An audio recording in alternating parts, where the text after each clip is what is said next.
Hello and welcome back to Across the Pod, the NFL podcast. In today's episode, where we preview Week 3 in the NFL. I'm, as of course, your host, Annie Davis. Just going through last week's results. Of course, we had on the show, we had Bills fan Tim Rudge from the Bills from Afar podcast. It wasn't a good week for us. I got 9, he got 8. So credit's where credit's due. You know, he did go for the Falcons to beat the Eagles, and I did go for the Cardinals to beat the Rams. But we both had some absolute stinkers. As I'm sure a lot of people have. We both had the Ravens winning. We both had the Cowboys winning. Both had the 49ers winning the games. I think in a week of shocks, we did better than maybe we could have. But two people hoping to go up the leaderboard is, of course, our guest today. As you can see on the screen, with us today is Steve and Luke. Steve and Luke, how are you? Pretty good. Looking forward to another week of football. Yeah, definitely. It's great having football back, isn't it? It gives Sundays meaning again. Oh yeah, totally. Yeah, I mean, I remember when I was a kid, I never really watched NFL as a kid. I started watching it really properly when I was in uni, and I remember Sunday evenings were really filled with dread. I mean, I remember even nowadays, I hear the sound of songs of praise or Countryfile. It just gives me PTSD from as a child. My mum watching it, that Off Street Come Dancing, and sort of I'm back at school tomorrow. But now I kind of wish I'd watched NFL when I was like a child, like 10-year-old, 9-year-old. I think that would have made the Sunday Night Dread almost go away, because I think that it just makes Sunday, I think in a way, I think we're lucky in a way to be where we are, because I think you think about what time games are on in the US, you think about 1 p.m., 12 p.m., and that sort of, if you've got family commitments, you probably have to go with that. But with us, we can have family commitments all day long, get back home for 5:30, NFL at 6. I think we've got it almost. I think same thing with, I'm sure, Americans when they have Premier League coverage at their end, 7 a.m., 8 a.m. games. And I think, in a way, we got lucky because we haven't got to worry about that sort of, we can't go today because they got someone's christening at 1 p.m., which sometimes can be a thing for FA Cup games or Premier League games.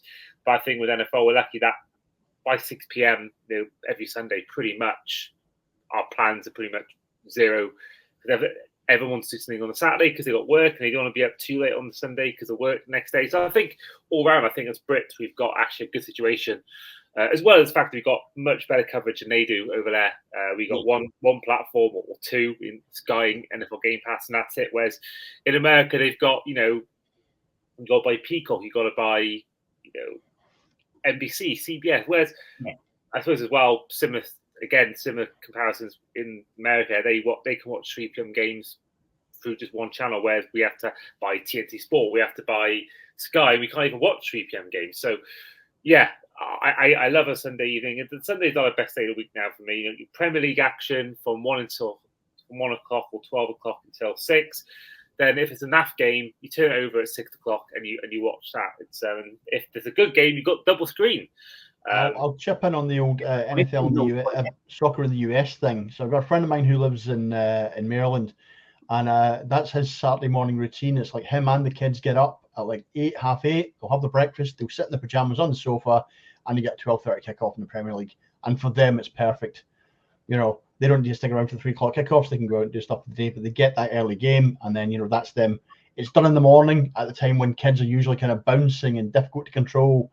Like, here, have live Premier League football. So it's his mornings out every week.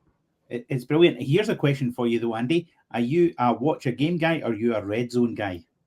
Well, red zone is key. I have mentioned this before on the podcast. I think maybe in last episode when Dolphins are playing, I have the double screen option. So I have red zone on one screen, Dolphins game on the other screen, both on Game Pass or sometimes Sky Go if Game Pass isn't working.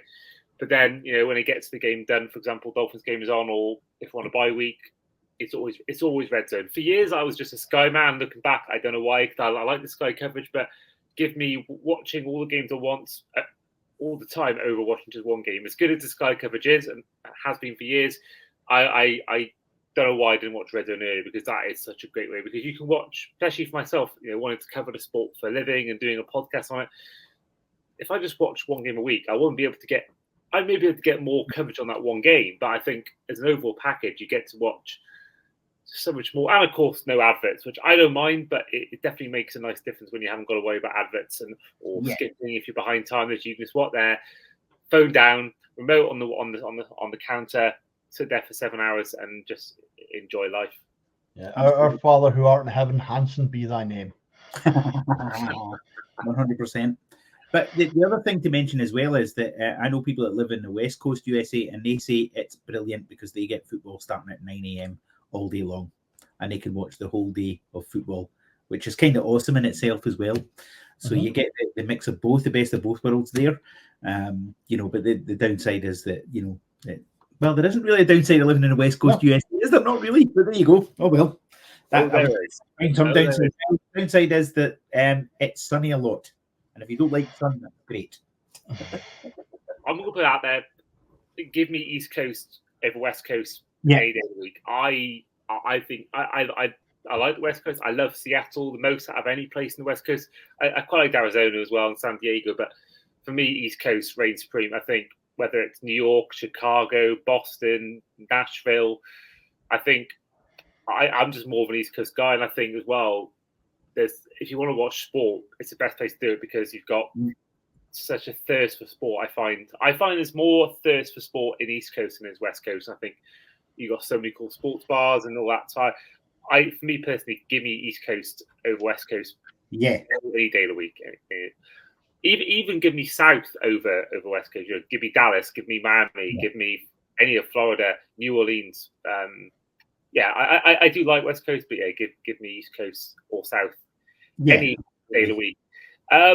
So as I said before, we are here to preview week 3 as we aim to, at the moment, topple Tim Rudge, who is a leader with 11, and try not to be as low as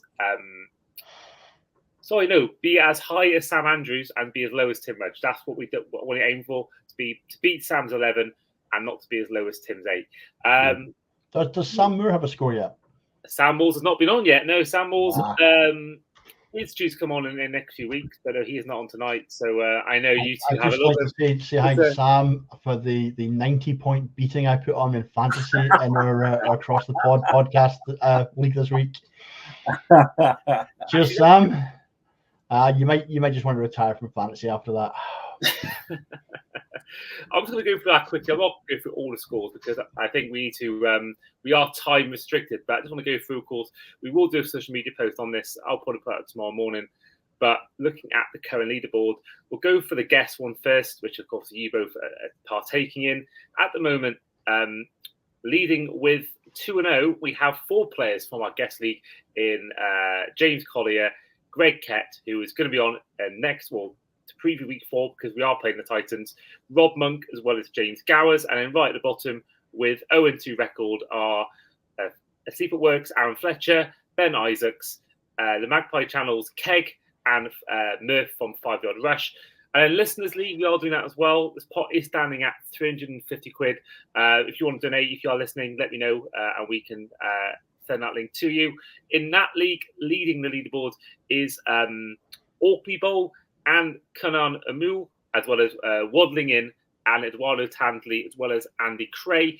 And then right at the bottom is myself with 0-2, as well as Chris Davis, Elliot Badley, Bri Back, and Phil Parry. So week 3 starts off with a game I never look forward to watching. A game I hope normally both teams lose. Pats goes to the Jets on Thursday Night Football. It's in MetLife Stadium. I am going to give the win to the Jets. I think personally, even when they lost to the Niners, I was somewhat impressed in a way with Aaron Rodgers. I think he looked somewhat capable. Titans game is a bit more shaky, but I just think the Patriots team, although they've really surprised me how good they've been and sort of better than we all thought they'd be. And me and Luke had them finishing the worst in the league, and I think that may still happen, but I think Steve's prediction is more likely at the moment. But I just think ultimately, as close as they've made games, and obviously they won. Obviously they beat the Bengals, and then obviously now they lost to the Seahawks in overtime. I could see the Patriots winning this game, but I'm going to give the edge to the Jets. They're at home as well. Going to give the Jets a win. Luke, over to you. Who's going to win out of this game? I hate Aaron Rodgers, but the Jets are going to win. That's it. Steve? I'm going to go against both of you. I've been watching the Patriots this season, and I know we all predicted doom and gloom for them, but do you know what? That defense is absolutely solid. They're not scoring a lot of points, but they've got the run game going, which is good, and it's allowing the young quarterback to get a bit of time under center, get a few passes out.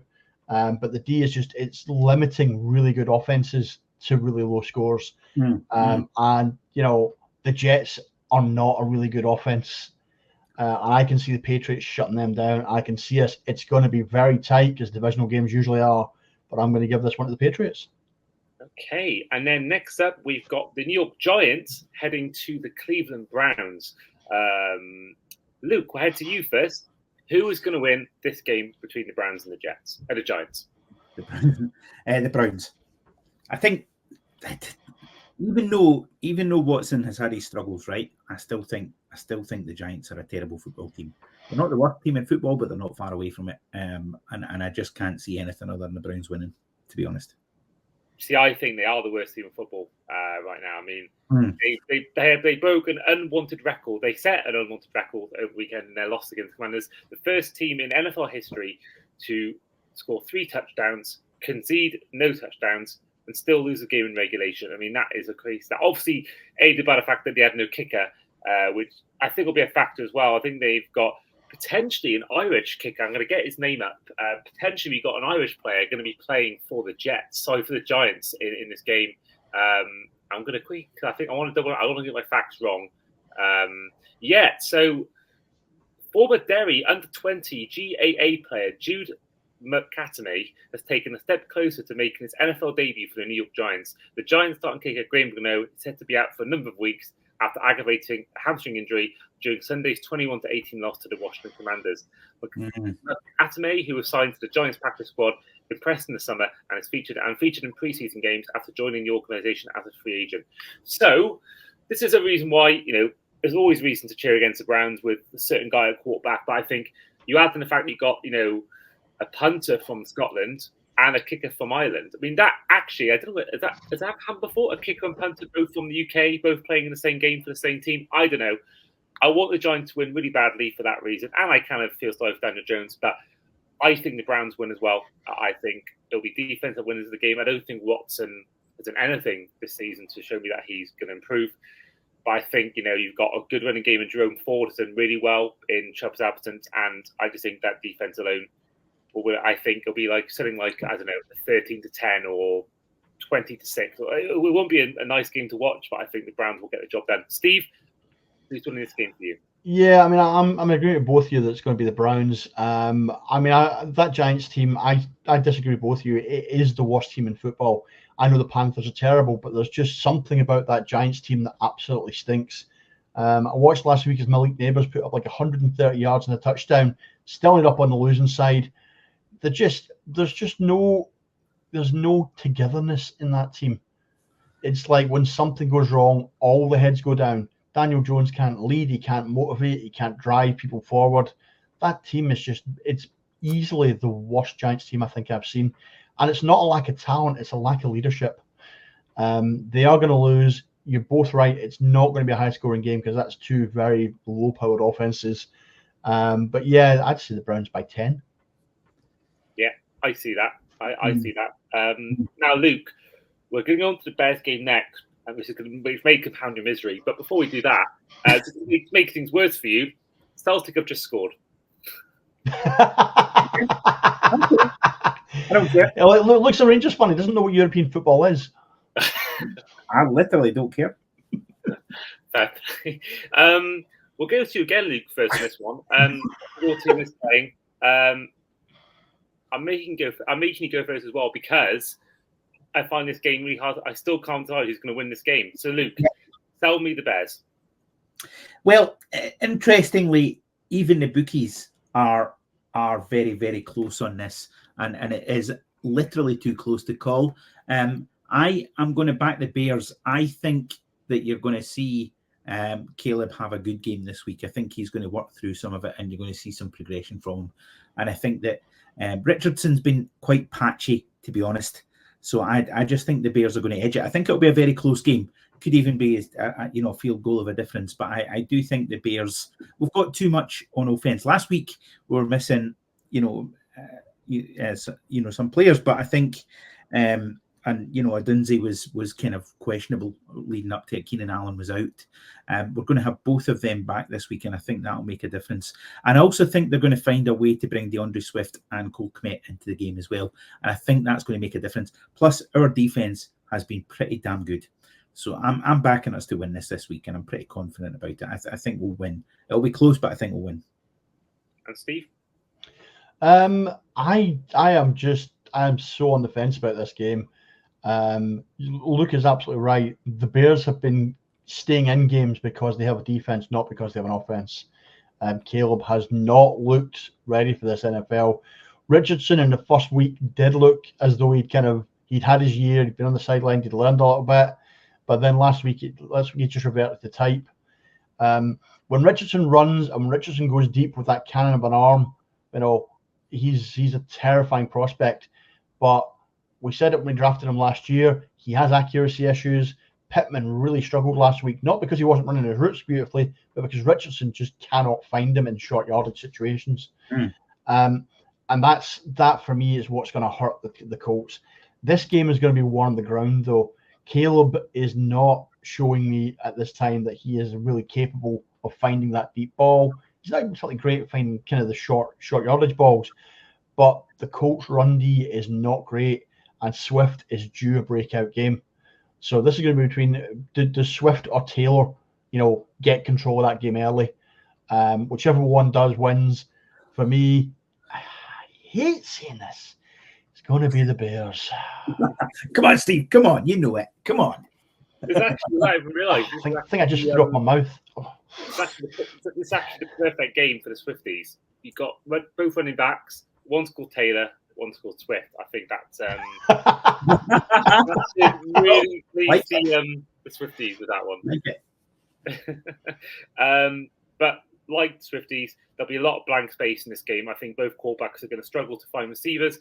I'm going to get the Bears a win purely because their defense. I think, as one of my favorite ever Gators players, I would love Richardson to do well in this game. And he's my MVP pick for a reason, which looks already within 2 weeks a terrible pick. But that pass he made in week one made you believe he could do it. But I think with the Bears defense, they held this Texans offense, who everyone's been talking about, to just 19 points. And this is I thought Stroud played really well in this game. I think the defense was ultimately really good. So I think that will help them win this game. And Williams, I'm not being impressed so far. I mean, yet to throw for a touchdown in 2 weeks.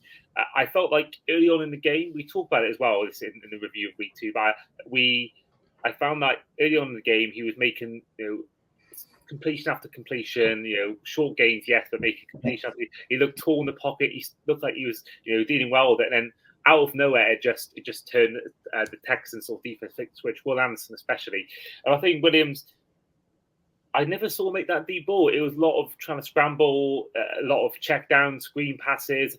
It just seemed like I kind of, when he made the deep balls as well, he threw a couple of picks, and there was one more he made that he got taken away for offensive penalty. Defensive penalty. So I think with Williams, obviously 2 games in, we can't really judge a guy's career by 2 games, and I think ultimately this will be a learning year for him. I don't think he'll be able to make the playoffs like maybe me and Luke thought before the season started. But I think he's got to improve because, what I saw was a lot of cautious play. And then I said as well last time that if you have a quarterback pressured 36 times in the game, not even Usain Bolt could get out of that pocket, and scramble away. It's a tough situation, and it's not the best O-line. But of course, maybe just the meat's taken out of proportion. But I saw him with CJ Stroud after the game, and I did think watching Hard Knocks, he was didn't seem great at taking advice and all that. And I think when CJ Stroud was talking to him after the game, it did seem a little bit like he didn't want to listen to him, what he was saying. And maybe there's that element of, he's been the top guy in high school, top guy in college. Feels like he is the guy and does need to listen and take advice. But we'll see on that one. I think he does, but I don't think he's going to take it from other rookie QBs. I think he's only going to listen to his own coaching staff. And I don't think the end of a game is a place where you look to take advice, really. It's all generally whenever they shake hands, it's always just like, appreciate you, dude, and you're going to do well and all that sort of stuff. So, and he's just come off a loss as well and really frustrated. But the thing that I was going to say, Andy, was that I think the key thing was, well, two key points. First of all, that Houston defense is pretty damn good. And the second thing I think is, as a rookie, you've got to go up to the speed of the NFL. And I think that's the acclimatization that's happening in these games, is that, the speed of the NFL is far, far different. And that's something that I think Caleb will get used to. And I think, I fully expect the Shane Waldron to come up with game plans that will help that. But, like I said, this week they'll have been putting a plan in place without a doubt. And I'm hopeful that we'll see an improvement. I think we will. Well, next up, we mentioned the Texans there. Our next game is they take on the Minnesota Vikings. I think this game is where the Sam Darnold hype comes to an end. I think the Texans win this game. I think the Vikings have been good. They have been good. Darnold, that pass he made to Jefferson on the weekend just gone was sensational. And a shock win against the Niners. But I don't see a lasting. He did this a couple of years ago, either for the Panthers or I can't think who it was for. And everyone's saying, he's turning around. I think it was the Panthers. He turned it around. I don't think he's turned it around. New team away from the Jets. And then slowly by the end of the year, it just got worse and worse for him. I don't believe he even made the final game of the year. I believe he was on the bench at that point. Where he's playing for the first time in his career under a good head coach. He's playing with, for me, the second best receiver in the league is Justin Jefferson. Aaron Jones. Second best? Yes, I'm not even ashamed to say it. I know who we're going to... No. Yes. We actually mentioned it on week one review. Hill could be a top 5 of all time. He could be the 4th set, Rice, Moss, Fitzgerald, and Johnson. But I think that 5th place is up for grabs. 5th best receiver of all time. I think Tyreek Hill, for his stats, for what he's achieved in his career, could be that 5th person, just missing out on the Mount Rushmore. But yeah, Hill's the best without doubt. He's faster than Jefferson. His hands just good. He's better at catching, in my opinion. Hill for me is the best, and I don't think anyone can do it like he does. But yeah, I think ultimately, the Vikings will come undone. I don't. This could be one-off game. He could come back to form again, but I don't think against a good D line, against obviously a great quarterback, one of the best in the league at the moment. I don't see any way they win this game. I know they're home and the atmosphere is good in that stadium, but even so, I don't see any way the Vikings beat the Texans. I just want to go into that, Andy. If Tyreek Hill was not playing for the Dolphins, would you still think he was the best receiver in the league? I would. But I will say as well, I think with Mahomes there, you sort of think, it's just Mahomes. But and now he's at the Dolphins, I think the fact you've got a quarterback that really can't throw past 40 yards very often, and the amount of yards after catch he get, I think almost Tua makes him look better because he's forcing Tyreek Hill through his limitations as a quarterback to make 50 yards after catch. I think that's, and also he's the main guy. He's not like one of many, he had Kelsey alongside him, Mahomes, and he was just one of a few. He wasn't the standout guy, but I think, maybe I think if you put him with the Vikings, I'd be saying the same thing. If you put him with a team where he's the main guy, I'd be saying the same thing. And I was saying he's one of the best when he was at the Chiefs. So I am fortunately there's no podcast recording where I can go back on this, but yeah, no. He's the best without doubt. Steve, we'll stick with you. Who's winning this game out? The Vikings and the Texans. So this for me is the shootout of the week. This is two offenses that both just seem to have clicked really early. The Texans put up 19 points last week against the Bears, but that is a good Bears defense. That is a stout Vikings defense as well, and a stout Texans defense. But it's two offenses that have clicked right from the off. And I think we're going to be looking at like 25-30 points for each team here. I don't think the Darnold hype train comes to an end. I think we'll see good 250, 300 yards off Darnold and 2 touchdowns at least. Stroud, I said to a few people, his rookie season was incredible. And I haven't seen anything in the first 2 games to indicate that he has lost anything or, hasn't improved over the off season. I think he's on course. If he plays like this for the next couple of seasons, we're going to be looking at him versus Mahomes in the AFC Championship games for years to come. It's really tight, but purely because I love the young receiving core that's with the Texans. I'm going to have them to edge it by 2 points. Steve, you're forgetting about the fact that it's going to be Tyler Huntley against the Patrick Mahomes in the AFC Championship game this year. I think you're forgetting that. I'm sorry. Are we doing comedy again, are we, Andy? So is it going to be Skylar Thompson? No. I don't know. I think it'll be him against the Seahawks, but I think when we win the divisional round against Bills, I think it'll be Huntley as the quarterback. I'm predicting your future just now. Yeah, by week 6, right after you lose the next 2 games, you're going to go out and pick up a free agent quarterback. So if you get near the playoffs, it's going to be Ryan Tannehill.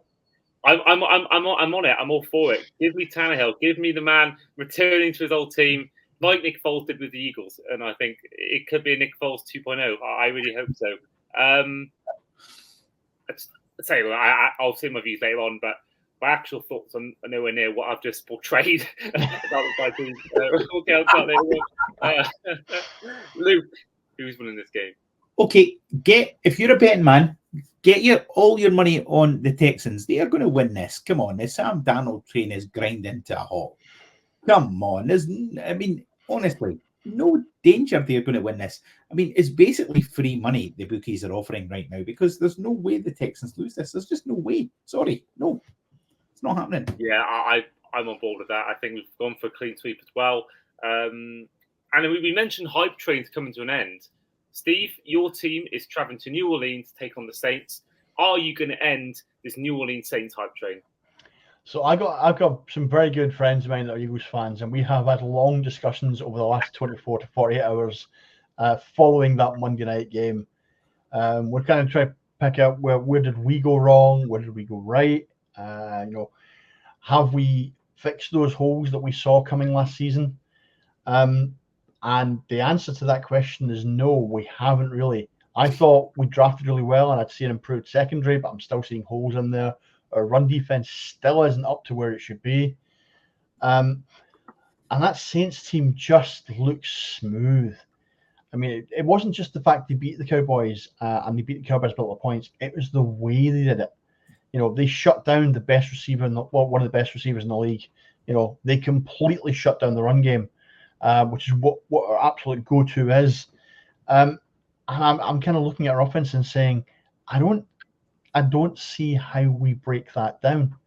I mean, Sirianni and the coach are going to have to sit this week and really go through a lot of tape and say, where is the weakness in that Vikings defense, that Saints defense? Because I honestly didn't see an awful lot of it last week.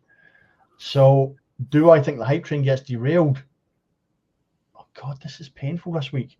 No, I don't. I think the Saints are going to win. Wow. Okay. That's interesting because I think the Eagles win this game because I just feel like the Saints have been good and I get that. But the Panthers, we know how they've done this season, and the Dallas Cowboys do have this game in them when they do, they do lose games at home when they shouldn't be losing. I can't think last year they played someone early on in the season and they lost to them where we weren't expecting it either. And I can't think who the team was now they lost to. It was a shock result. And I think the Saints, the new coordinator Cliff Kubiak, of course, son of Larry Kubiak, who won the Super Bowl as the Broncos head coach back in the 2015 season. And it looks amazing. I mean, 91 points scored across the first 2 games. They scored on every drive they've had. Derek Carr looks like Derek Carr of 2016. Alvin Kamara looks like the Alvin Kamara of just a few years ago. They look really, really good. Has anyone seen the Derek Carr meme, by the way? Well, the Michael Jackson dancing one. No. So someone's pointed out that when Derek Carr comes alive is during a US election year. If you go back to 2016 and in 2020, those 2 years, Carr put up the best numbers of his career. And this year, in an election year, Carr is putting up the best numbers of his first 2 games of his career. Is that so? It's one of those weird statistics. And I know as NFL fans, we all love crazy statistics. But yeah, Carr just seems to love election years. Wow. You got the Kyler Murray thing with Call of Duty, and You've got Tua against good teams, and I think Derek Carr's the next meme. Give me the election week, and I think I don't know whether they'll be there in 4 years' time, but that's amazing because 2016 he played his best year. And that 4 or 5 years later he was incredible for the Raiders. So that is an incredible stat. I never thought about that really, if I'm honest. So that's a shock to me. But I think the Saints look really good, and I think the Eagles win this game. I just think that they should have won that game against the Falcons. 9 times out of 10, that game they win. And I think ultimately they'll go back to winning ways. I know they're on the road, but Saquon Barkley, I know he had to drop, but he was good once again. AJ Brown, don't know whether he'll be there, which could be a big factor if he doesn't play. He's out this week. Out as well. Okay, that could change my mind. No, I'll stick with the Eagles. I'll stick with my gut. I think they'll get the job done. Luke, Eagles or Saints? So I've been absolutely roasting Steve all week, to be fair, on WhatsApp. Absolutely roasting him. And just bringing up the old quote about the best team in football that he made in the preseason pod, just for a giggle, really, more than anything. I am actually thinking the Saints are going to win this. Because I just think, AJ Brown missing, that's a big blow. That's a big loss. And I think Sirianni's job's on the line already.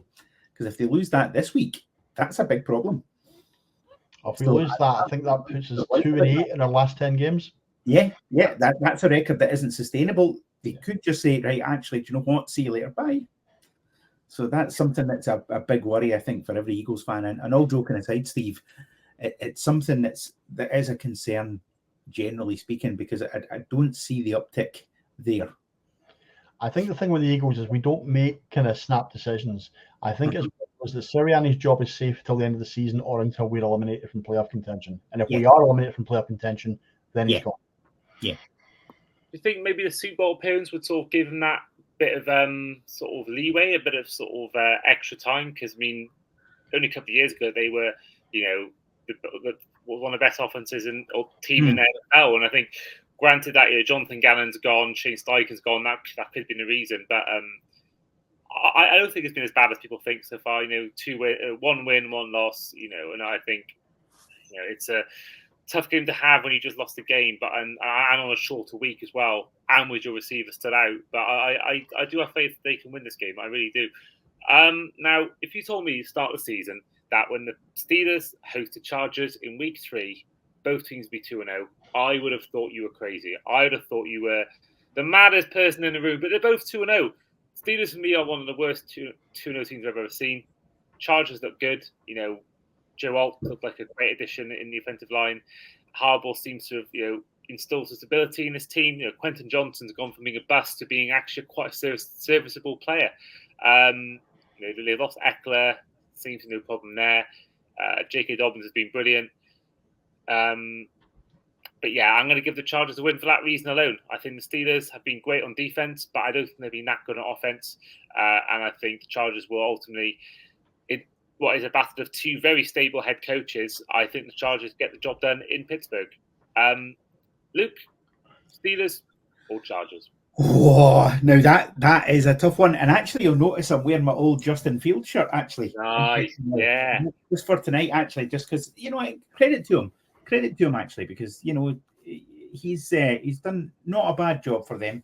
I actually think the Steelers might win this, actually. I think they might do it. They've been playing pretty well without, setting the place on fire or anything like that, but they've been doing all right. And, I just have a sneaky feeling about them, so I'm going to go with my instinct on it. I just think that they're going to win. So, let's see what happens. And then Steve? I do have the Steelers winning it, and it's more to do with how the Chargers have played the first 2 weeks. What Harbaugh's done since he come in is he's re-established them as a run-first team. Yes. And previously, with Herbert in there and with Keenan Allen and Mike Williams, you could nail that ball out there. You could throw 40, 50 yards. And Herbert, I love Herbert as a quarterback. I think he's one of the best pocket quarterbacks in the league. Maybe not as mobile as I would like him to be, but when he sits there and he only needs a couple of seconds, and his accuracy is really good. His power is really good. But the Steelers' run defense has been stout. I talked earlier about how I thought the Patriots' run defense had been really good because it shut down the Bengals in week 1, and it very, very, nearly shut down the Seahawks in week 2. I don't think the Chargers run game with J.K. Dobbins is that level yet. And I can see Tomlin really kind of having a game plan for this. It's going to be an ugly, ugly game. I said to a few Steelers fans who are friends of mine that they have redefined the meaning of win ugly. But that is a team that does win ugly. And Mike Tomlin is obviously a legendary head coach, never has a losing season. For me, it's probably going to be the lowest scoring game of the week. But the Steelers will just scrape that. Okay, so next up, Buccaneers hosting the Broncos. Steve, back with you. That's a straightforward one for me. Bo Nix has actually improved the Broncos a lot at the quarterback position, and they've got the run game established a little bit. They have a good defense, but it's the Baker Mayfield revival tour. He is just gunslinging every week. He's so much fun to watch. Godwin and Evans are just getting all the service they want, and they are two exceptional wide receivers. They've got Rashad White there in the run game. They just have a more balanced offense. The Broncos maybe I'd say this about even on defenses. But for me, that's the Baker Mayfield revival tour continues, and they'll go 3-0. I agree, Tony. I've got the Bucs winning this game. As people know who are regular listeners to this podcast will know my views on Baker Mayfield, how I'm a big fan I am of him. Even from back in the day in Oklahoma, I see no way the Broncos win this game. I think they've been pretty bad, and Baker Mayfield is, whether it's week 1 throwing it to Mike Evans and getting him the reps and the yards, or week 2 Godwin, he's spreading it out to different players. And I think what we're seeing as well is, I think I heard a great analogy actually. He is basically a sober Johnny Manziel. The way he scrambles the ball, a warrior kind of mentality, and going the extra 3 or 4 yards, and he's the kind of guy you want to play for. I've said this before last episode. You want to play for him. He's the kind of guy that I think would rally up a locker room. Players want to play for him. I think he is a great guy for team morale, and I think obviously the first couple of years was a bit shaky there in Cleveland. I think he had a few problems off the field, like going back to his college days as well. But since he left the Browns and since he's joined the Buccaneers especially, he's found he's really matured. And for me, he has just been one of these stories over the last couple of years. When you think about how he was traded away from the Browns, he requested a trade because the Browns got Deshaun Watson ahead of him, went to the Panthers. They didn't really want to use him that much, and the Rams had a short time there. They didn't want to keep him. You look about now, the Rams have won a Super Bowl. Granted, they're probably the least of the 3, but they're looking bad this season. The Panthers have been awful pretty much before he was there and after he was there, and the Browns have had one of the worst trades in history, and Deshaun Watson looks a shadow of his former self. And there's Baker Mayfield, signing Buccaneers on a $4 million one-year deal, stays there a year, does really well, gets a new contract, and look how he's performing against those 3 teams. All those other 3 teams are 0-2. Actually, the Browns are 1-1, Panthers are 0-2, the Rams are 0-2, and he's sitting there 2-0. So I think, for me, it's one of the best stories ever in the NFL for me, personally, for the last 5 years. Luke, clean sweep? Definitely. Like what I see from the Bucs, I think Baker has landed in an ideal situation, and they've got the stability, really more importantly, that he needs and that the franchise needs. So, I don't see any doubt that they're going to win this, in all honesty. And Luke and I, we both have to kind of apologise to Chris for this, although I suspect even if Chris was watching this, he'd kind of look at us and go, yeah, you're both probably he's like that. Broncos, who are they? Bo Picks. That's what you can nickname him on the group chat, Bo Picks. It's it's not. I think he may kill us when they see this in a few weeks' time. That's all I'm going to say. He may kill us. I'm just saying he's got my tickets for the flights to London for the October games, so I'm not going to annoy him too much. Or you'll end up being strapped to the wing, Steve. But yeah, he's going to poison your wine when he sees it. Yeah. Luke, sticking with you to finish off the 6 p.m. games. Titans host the Packers. That's now. Bear in mind, Paul will probably listen to this podcast. So,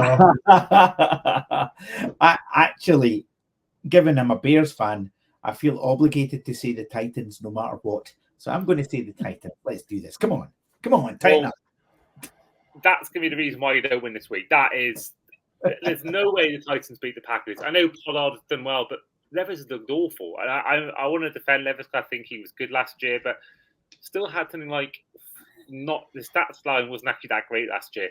And the Packers, I know they lost to the Eagles, but I thought Malik Willis looked really good against the Colts. And I don't know whether it's him starting, I don't think they're back just yet.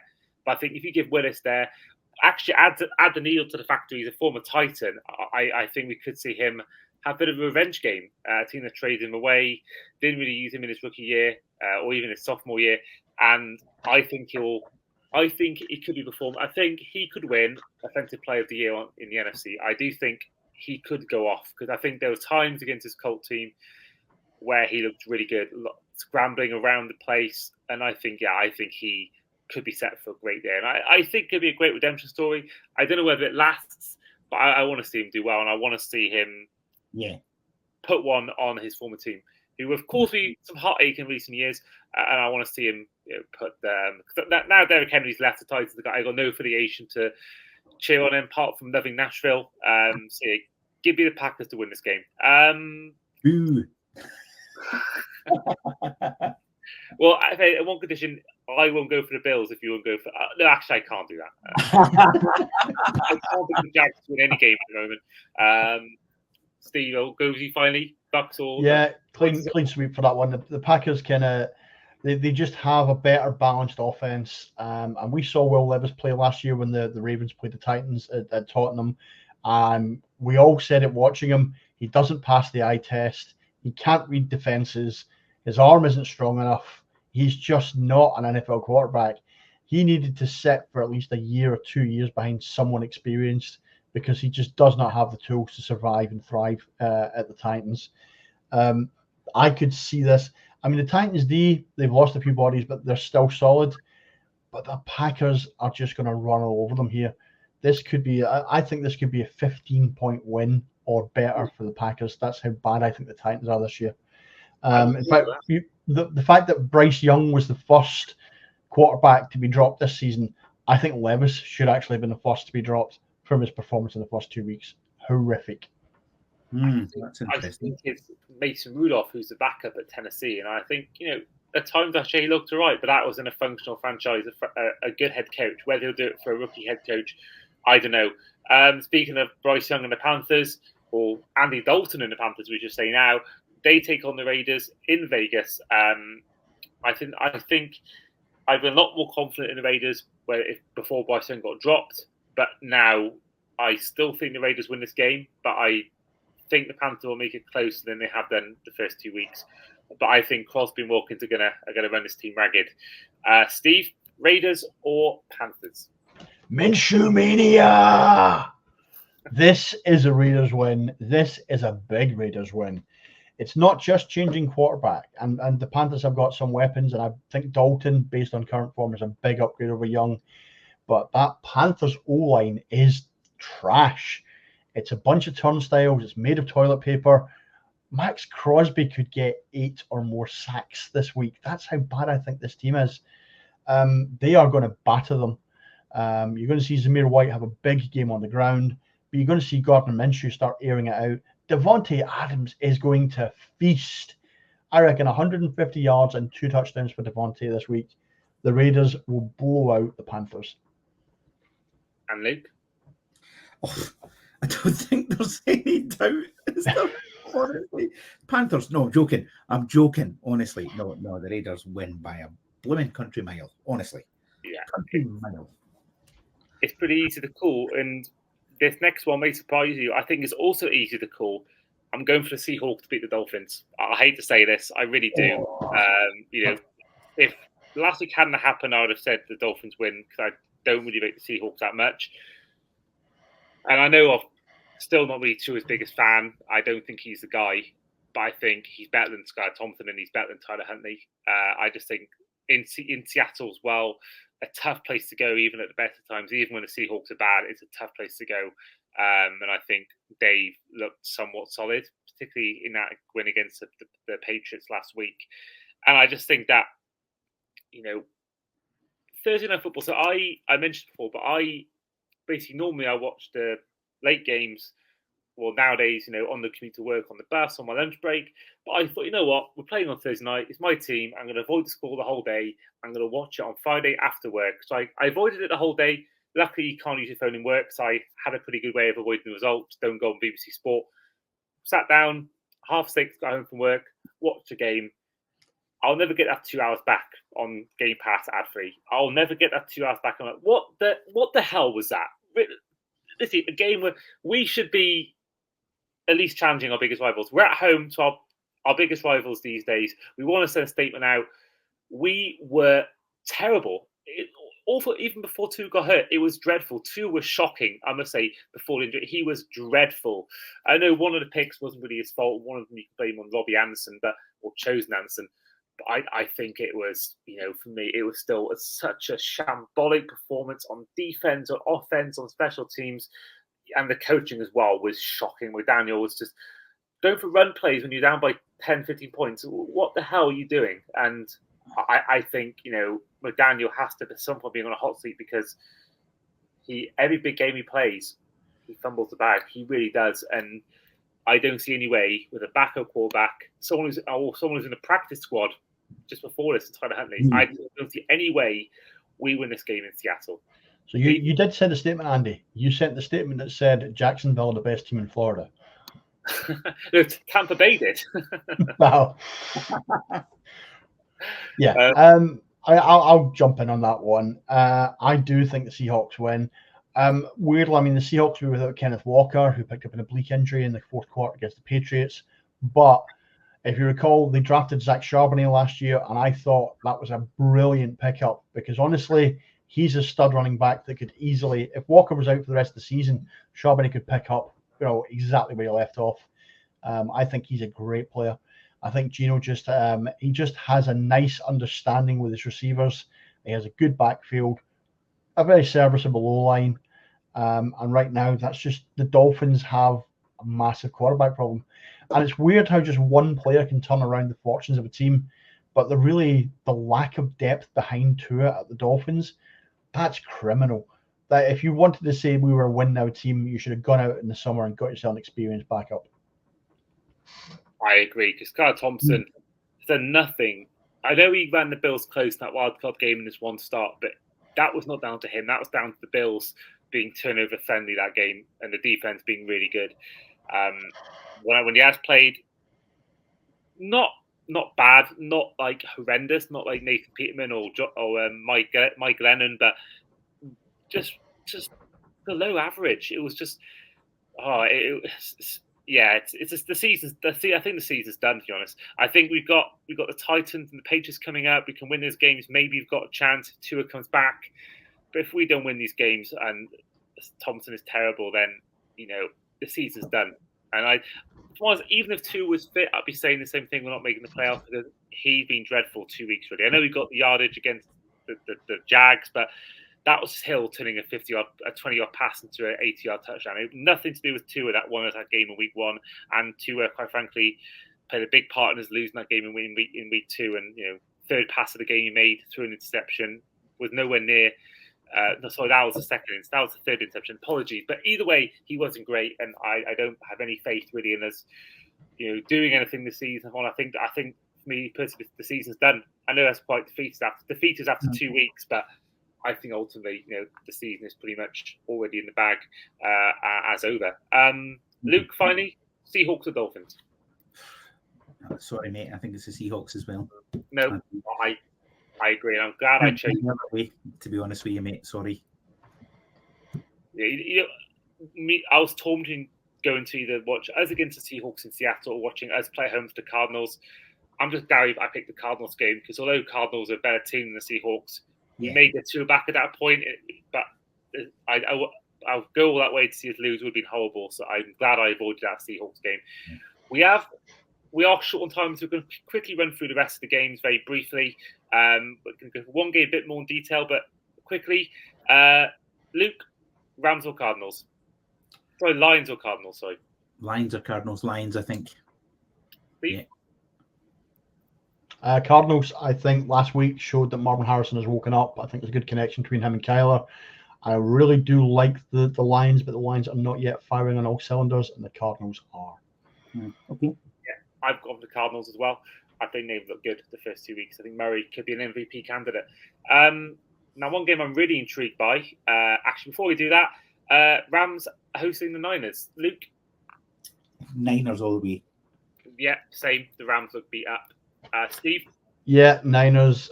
Even without Debo, there's still a really good receiving core, running core there. Jordan Mason's replaced CMC as though he was never there. Rams, Cooper Kupp and Puka Nacua being out. They're relying on third stringers at wide receiver. Stafford's good, but he's not that good. Yeah, exactly. I know you won Monday Night Football, but on a shorter week, I don't think any way the Falcons beat the Chiefs. I'm going for the Chiefs to win this game. Steve? Chiefs still have the refs on their side. And Luke? Yeah, Chiefs for me as well, to be honest with you. Yeah. And then Monday Night Football, we've got 2 games on at the same time. We missed one there. I feel we need to go back and miss again. No, I want to say that to the end because I'm really excited. Oh, okay. The end, I'm really intrigued by this game. Jags at Buffalo and Commanders at Bengals. I'm going for Bengals and Bills wins. I think the Bills. Actually, I think Steve, you're right in that prediction episode. I think the Bills are better without Stephon Diggs, and I think they going to ease to the division. I think they'll win the division by week 15, and I think they could be a dark horse to win the Super Bowl. I do believe that after 2 weeks. So I'm going for them to win. And the Bengals, I think they'll get back. I don't think they've been a 2-0-2 team. I think they've been better than. I think that week 2 showing against the Chiefs shows me that they can actually, perform well this year. I think they'll get their first win and they'll go on from there and go make some great strides. Luke, Bengals or Chiefs? Sorry, Bengals and Commanders and Bills and Jags. Who's winning those 2 games? Bengals and Bills for me. Steve, please. Bills, and I'm going to throw one out of curveball there, Commanders, because I have really liked how Jaden Daniels has played for the Commanders the first couple of games. He's probably, of the rookie QBs this season, he's the one that's impressed me the most in the first 2 games. They're just starting to come together, and the Bengals, they still, Jamar Chase is back, but he's still holding out, arguing, talking a lot. They haven't got the run game established. Burrow hasn't looked like his old self yet. I think the Commanders provide the upset, the big upset this week. It's interesting. I love that. Now, final game. We're winding back to Sunday. Ravens against the Cowboys in Dallas. Ravens 0-2. We all picked them to win the Super Bowl or to make the Super Bowl. 2 of us had they said they'd win it, and they're 0-2. And their games have been against the Chiefs, fair enough, but the Raiders game was a real shock. And then the Dallas Cowboys, they're 1-1. As mentioned, that shock. Well, it may not be a shock in a few weeks. If the Saints go 5-1, we're not going to view that game as a shock anymore. So, yeah, it's really intriguing game because the Ravens could start the year generally. I've got the Cowboys winning this game. They could start the year 0-3, and that would be such a disaster for how the season was thought it'd be. The Steelers win against the Chargers, and the Cowboys and the Ravens lose to the Cowboys. That's a 3-game gap already, and I think that could be already within 3 weeks. The division champion chances already gone. So I think they go 0-3. I really do think they go 0-3. Luke, how are you seeing this game? Who's going to win it? This is probably the toughest call of the week. Even I'm looking at the bookies, and they have got it as a dead heat on the money line, which tells you everything. It could go either way. I could see this going to overtime. Actually, I can see the Cowboys edging this purely because they're the home team and the atmosphere and stuff. Because I've been there and it's amazing. So I just have a feeling that the Cowboys will win it, but it really is a coin toss. Honestly, it could be either way, and it's got nothing to do with the fact my boss is a Cowboys fan, by the way. Much. If you're listening, fine. He's a former Cowboys player, so. Yeah, I was going to say, he's not just not just a Cowboys fan. He's an ex-Cowboys All-Star American linebacker, an all-round good dude, who's just had a baby girl, by the way. So congrats to him as well. Congratulations, Des Bryant.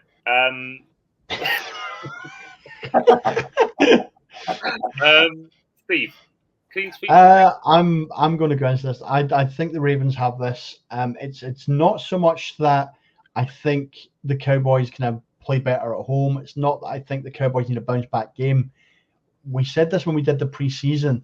I don't think the Cowboys improved their team enough to be competitive this season. I think this is last season's Cowboys team, so the same flaws that existed there are still there. I think they're even weaker at running back now than they were last year. I don't think bringing back Zeke helped at all. I know Jerry said he's all in, but thus far all he's done is re-signed his two best players and given them ridiculous money. They haven't strengthened the areas of the team that they need to, whereas the Ravens have improved slightly. But I think I said this after week one, Lamar's still playing hero ball, and they need to be more of a unit if they want to beat the Cowboys. I think if they give the ball more to Henry, they run the ball more, they grind it instead of throwing around. Having said that, Zay Flowers has been looking very, very good the first couple of weeks, even in that defeat last week. I think his connection with Jackson is excellent. So I think if Jackson stays a little bit more in the pocket, there's a little bit more less running around, I think the Ravens will sneak this by 3. Okay, so that is the end of our prediction. So we went for we all went for wins for the Browns, Bears, Texans, Bucks, Raiders, Seahawks, Niners, Chiefs, as well as the Bills. Whereas we went for different results in the other game. So myself and Luke went for the Jets to beat the Patriots. Steve went for the Patriots. I went for the Eagles to win against the New Orleans Saints, whereas both Steve and Luke went for the Saints. They also both went for the Steelers. I went for the Chargers.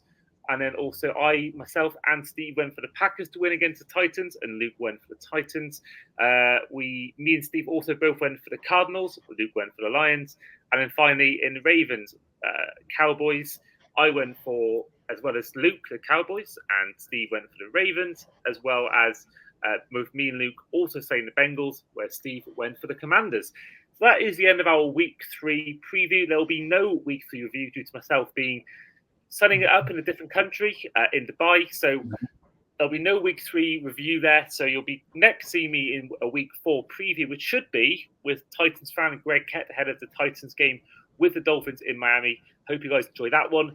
But in the meantime, Steve and Luke, thank you once again for coming on the show. Thanks for having us on. Cheers. No, pleasure as always. Always love having you two boys on. I'm looking forward to seeing you all once again in London. I almost think medium. Just put it out there straight away. That is my order. With the chips, with the garlic butter, loving life. It's a beautiful place, that place. It really is. It was good. Expensive, but good. Totally worth it. Totally worth it. Oh, absolutely. This has been the Across the Pod Week 3 preview. I've been, as ever, your host, Andy Davis, with today's guests, Steve McGuinness and Luke Campbell. And we'll see you guys on Week 4 preview. Take care. Bye.